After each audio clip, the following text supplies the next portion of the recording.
নমস্কার বন্ধুরা, আজ তৈরি করে দেখাবো ম্যাঙ্গো ফিরনি, যেটা বানানো খুবই সহজ। ম্যাঙ্গো ফিরনি তৈরি করার জন্য আমি এখানে দুটো পাকা আম কেটে নিয়েছি।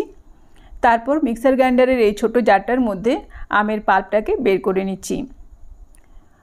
আম দুটো যেহেতু খুবই পাকা রয়েছে, সেজন্য চামচের সাহায্যে আমের পাল্পটা খুব সহজেই কিন্তু বেরিয়ে আসছে।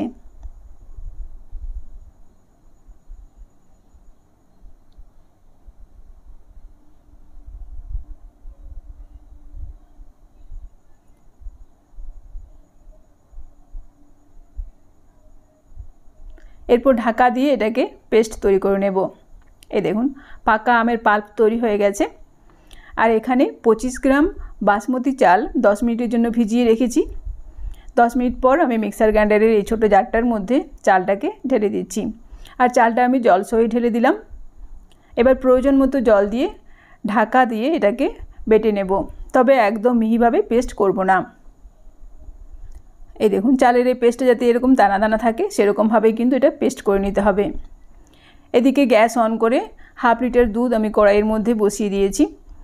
প্রথমে দুধটাকে ভালোভাবে ফুটিয়ে নেব। মিডিয়াম আঁচে দুধটাকে ভালোভাবে ফুটিয়ে নিয়েছি।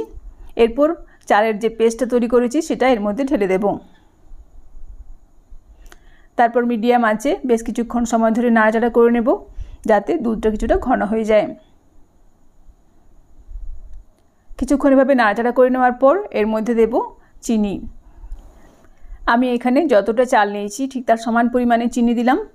আপনারা মিষ্টির পরিমাণ অবশ্যই নিজেদের পছন্দ মতো দেবেন। মিনিট 5-6 সময় ধরে আমি নাড়াচাড়া করে বেশ অনেকটাই ঘন করে নিয়েছি। আর চালটাও কিন্তু ভালো মতো সেদ্ধ হয়ে গেছে। এই সময় এর মধ্যে দেব কিছু ড্রাই ফ্রুটস কুচি, আর আমের যে পাল্পটা আগে থেকে তৈরি করেছি সেই পাল্পটাও এর মধ্যে ঢেলে দিচ্ছি।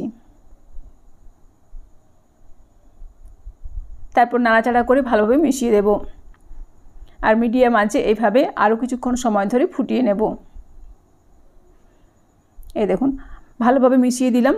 এরপর মিডিয়াম আঁচে কিছুক্ষণ সময় ধরে নাড়াচাড়া করে নেব, যাতে এটা ভালোভাবে ফুটে ওঠে। পাকা আমের ফিরনি আমার তৈরি হয়ে গেছে। এবার গ্যাসের আঁচ বন্ধ করে দিলাম। তারপর আমি এই ম্যাঙ্গো ফিরনি মাটির পাত্রের মধ্যে ঢেলে নিচ্ছি। এই মাটির পাত্রগুলোকে ফ্রিজের মধ্যে 2-3 ঘন্টা সময় ধরে রেখে দেব, যাতে এটা ঠান্ডা হয়ে ভালো মতো সেট হয়ে যায়। 3 ঘন্টা পর ফ্রিজ থেকে ফিরনিগুলোকে বের করে নিচ্ছি।